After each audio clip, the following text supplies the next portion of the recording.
Alunos do terceiro ano do ensino médio, eu espero então que vocês estejam bem, né? Nós estamos iniciando aí hoje mais uma aula, né? Nossa primeira aula do mês de setembro. Nós já passamos aí da metade do terceiro bimestre, tá passando bastante rápido. Vocês tiveram então uma semana de descanso, né? A semana passada. Então eu espero que vocês tenham conseguido descansar, colocar as coisas em dia, né? Se organizar, se distrair um pouquinho. E agora a gente então vai dar continuidade aí ao nosso bimestre, né, na disciplina do pós-médio. Hoje vai ser a nossa terceira aula, né, da disciplina aí. E hoje nós estaremos falando então um pouquinho a respeito da parte de responsabilidade, né? Como ser uma pessoa mais responsável, porque existem dicas aí, né, que vocês podem estar seguindo para estar desenvolvendo, né, essa habilidade aí relacionada à parte de responsabilidade. Então, tanto a parte de responsabilidade para o dia a dia, como também a responsabilidade depois para a área de trabalho, né? Vocês já estão aí praticamente formados, falta pouco mais do que de um bimestre, né? Depois vocês irão se formar no ensino médio, então irão encerrar esse ciclo. Então, e muito provavelmente alguns de vocês já estão, né, no mundo do trabalho. E esse mundo do trabalho, então, exige muita responsabilidade. Então, é um tema bastante importante aí, tanto para o presente de vocês, como para o futuro, tá certo? Então, depois da nossa aula, né, se vocês tiverem alguma dúvida, alguma colocação, vocês podem estar me mandando mensagem para mim no particular, né? Que eu vou ter o enorme prazer de estar atendendo a cada um. Mas, então, vamos lá começar a nossa aula. Então, primeiro aqui, né, nós vamos trabalhar um pouquinho a respeito de 3 dicas, né, 3 exemplos de responsabilidade para o dia a dia, tá ok? Então, responsabilidade para a gente ter aí no nosso dia a dia de maneira geral. Então, o primeiro aqui que a gente tem, né, cumpra as suas obrigações. Então, parece algo bastante clichê, né? Mas se a gente for pensar, às vezes a gente deixa isso um pouquinho ali meio de lado. Então, todos nós temos deveres. Por mais simples que sejam, como arrumar a cama ou limpar a própria bagunça, eles precisam ser cumpridos. A desobediência a obrigações demonstra falta de comprometimento e indolência. Entretanto, se você busca ser uma pessoa mais responsável, não deve apenas executá-los de qualquer modo. É importante realizá-los com qualidade e nos prazos determinados. Então aqui, como eu falei, parece algo clichê, mas às vezes a gente deixa passar. É importante então que a gente estabeleça uma rotina, né? E que a gente anote quais são as nossas obrigações. Então, no dia de hoje, por exemplo, hoje é uma terça-feira. O que eu tenho que fazer?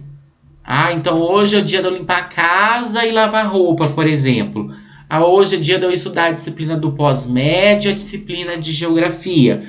Então é importante que vocês estabeleçam uma rotina, e uma rotina aí entre aspas, né, que não é para ficar algo maçante, mas que vocês estabeleçam uma rotina de obrigações diárias a serem cumpridas, tá ok? Eu gosto muito de colocar, falando agora em relação à escola, né, que a gente está com muitos afazeres, eu gosto muito de colocar num papel. Então eu organizo aí um papel para a semana. Então tudo que eu tenho que fazer na segunda, na terça, na quarta e assim sucessivamente. E também coloco por ordens de prioridade. Então o que é mais importante primeiro, né, e o que é menos importante aí entre aspas no final. E daí eu vou fazendo, né, cada uma daquelas coisas que devem ser feitas e eu vou marcando nesse papel que eu já fiz. Então isso facilita bastante, ajuda nessa rotina e também faz com que você não esqueça nada. Porque às vezes na correria, né, se a gente não anota, às vezes a gente acaba esquecendo alguma coisa que era muito importante, tá certo? O segundo ponto aqui, né, reconheça as consequências das ações.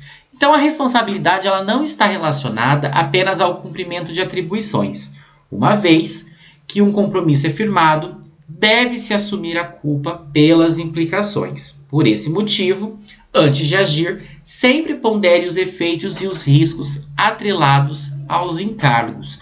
Então, aqui entra muito naquela questão Não só da questão de você ter o compromisso, e quando eu digo compromisso, por exemplo, marquei hoje, claro que não pode porque a gente está na pandemia, tá? Mas marquei hoje de fazer um trabalho com mais 3 colegas, um trabalho de biologia, né? Que eu também dou biologia, então um trabalho de biologia.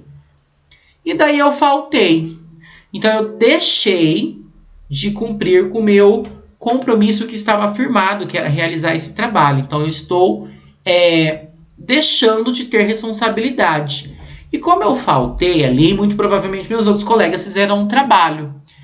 E pela questão da falta de compromisso, eu vou ter que assumir uma ação ali, né? Uma reação, uma consequência que vai ocorrer. Que consequência é essa? Eu vou ficar sem o nome no trabalho, eu vou ficar sem a nota. Então, reparem que às vezes, né, essa questão de responsabilidade, ela pode gerar algumas consequências que não são boas quando a gente não cumpre corretamente o que foi firmado. E o terceiro ponto aqui, né? Faça as coisas sem ninguém precisar pedir. Também é algo bastante aí clichê, né? Mas às vezes a gente também acaba ficando enrolando ali, né? E acaba deixando de fazer até que às vezes a mãe insiste, o pai insiste, né? Até mesmo o patrão, o professor, no caso das atividades da escola, né? Então, se tem que fazer, vai lá e faz. Não fica enrolando, porque você já sabe que precisa realizar. Então, você vai lá, faz e já fica com isso livre. Daí eu coloquei aqui, ó. Uma pessoa pode ser considerada responsável quando desempenha suas obrigações e assume as consequências. Mas ela é reconhecida ainda mais pela responsabilidade quando manifesta proatividade e é espontânea em suas realizações, ou seja, quando age sem esperar alguém fazer um pedido ou exigência. E a gente já tivemos uma aula, né, referente a essa palavrinha aqui, né, da proatividade, que nós citamos até o mercado de trabalho, né, que quando você se dedica, quando você tem responsabilidade, quando você vai lá e faz acontecer, né, você se destaca. E esse é um destaque positivo, né, que pode aí, então, abrir muitas portas, certo? Então, reparem, né, que uma habilidade ela está relacionada à outra. E daí nós temos também, né, os exemplos de responsabilidade para o ambiente de trabalho. Como eu falei, né, vocês já estão aí praticamente formados, acredito que alguns já estejam até trabalhando.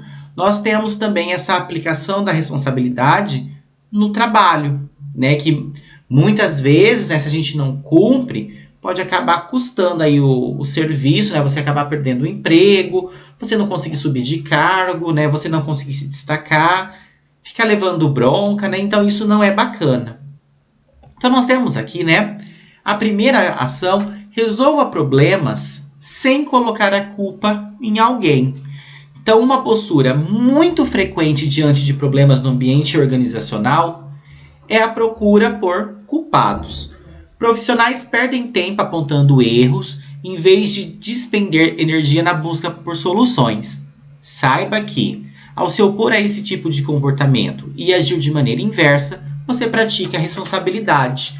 Então é aquela questão, né, simplificando aqui, de você, ao invés de você ficar achando, o culpado é X pessoa Y, pessoa A ali, você vai buscar a solução para aquele problema. Então você vai se destacar muito mais colocando a solução do que tentando achar aí alguém que tem culpa ou muitas vezes culpando a pessoa de maneira errônea. Então a gente precisa sempre estar buscando as soluções e deixar aí de lado essa questão de ficar procurando pessoas, procurando culpados. Logicamente que entra aqui a questão, né, da cooperação, quando a gente está falando de um serviço, de um trabalho, né, nós temos o envolvimento geralmente de várias pessoas, então o setor depende do outro. Então as pessoas acabam trabalhando de maneira colaborativa, né? Então é importante que cada um faça a sua parte e que tenha responsabilidade suficiente, né, para fazer as coisas caminharem. Outro ponto aqui, né? Controle as suas emoções e reflita antes de agir. Isso aqui não é só para o ambiente de trabalho, serve também para atitudes diárias, tá? Que às vezes a gente acaba agindo por impulso, agindo no nervosismo, né? Agindo no estresse. E também, geralmente, quando a gente age dessa forma, nós acabamos se arrependendo depois. Então, quando a gente se acalma, né, a gente verifica que a coisa não era bem assim, que poderia ter caminhado de uma maneira diferente. Então, eu coloquei aqui o seguinte: a responsabilidade é uma competência aprimorada com a prática. O desenvolvimento dela também está ligado a habilidades comportamentais como a inteligência emocional. Portanto, controlar as emoções antes de tomar decisões transmite maturidade e seriedade. Então aqui é aquela questão, né, da gente não agir por impulso, a gente não deixar as emoções falar mais alto. E falando agora da questão da minha profissão, né, da questão de professores, isso é muito evidente. Então às vezes a gente está numa sala de aula com 40 alunos, às vezes os alunos estão agitados. Você precisa refletir antes de agir. Então, você não pode, por exemplo, agir por impulso, né, por causa da agitação dos alunos ali, e tomar uma atitude errada. Então, você precisa respirar, precisa contar até 10, precisa ter calma, né, o suficiente, para não deixar essas emoções negativas, nesse caso, né, falar mais alto. E por fim aqui, né, nós temos o terceiro ponto muito importante aí, né, que é a gente fazer a gestão do tempo. Então, no trabalho, novas tarefas chegam a todo instante. Se não souber identificar a importância e a urgência das atividades, a qualidade e o prazo das entregas podem ser comprometidos. Utilize técnicas de gestão do tempo para otimizar o seu calendário e conseguir atender às demandas com eficiência. E essa questão da gestão do tempo, pessoal, agora, também falando da minha profissão, né? Como as aulas estão remotas, o trabalho aí praticamente triplicou, isso é muito importante, fazer essa gestão do tempo.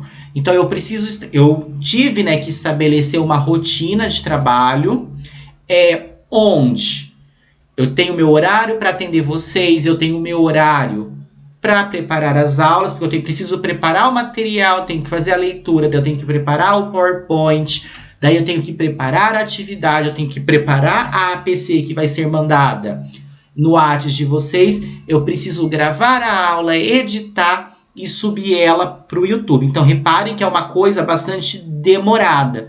Então, eu precisei estabelecer, fazer essa gestão do tempo para mim não me perder, né, nesse monte de aulas que eu tenho que gravar, mas ao mesmo tempo eu também não me sobrecarregar, porque ninguém é de ferro, né? Então, eu preciso ter um tempo ali para mim descansar, para mim fazer alguma coisa que eu goste, seja assistir uma televisão, seja ir comer fora, seja jogar um jogo, né, fazer alguma coisa do tipo. Mas eu tive que fazer essa gestão do meu tempo de maneira que eu consegui aí, né, deixar a balança pesando para os dois lados, tanto a parte de trabalho, né, que está bastante cansativa, como essa parte aí, né, do pessoal, que é a parte aí do lazer, do descanso e tudo mais, tá certo? Então façam a gestão aí do tempo de vocês da melhor forma possível. Não se sobrecarreguem, mas também não deixem de realizar as atividades, os seus afazeres, tá certo? Então eu espero que vocês tenham gostado da nossa aula de hoje, né? Que vocês tenham responsabilidade suficiente para realizar as atividades, para fazer todas as coisas de vocês no serviço, em casa. Tenham responsabilidade agora para estudar, né? No caso dos vestibulares, eu acredito que muitos querem ir para a universidade a partir do ano que vem. Então, olha só como é importante essa temática, tá certo? Então, do mais, tenham uma excelente semana. Como eu falei, se tiverem alguma dúvida, algum questionamento, entre em contato comigo, que eu vou estar atendendo a cada um, tá ok? Tchau, tchau e até logo!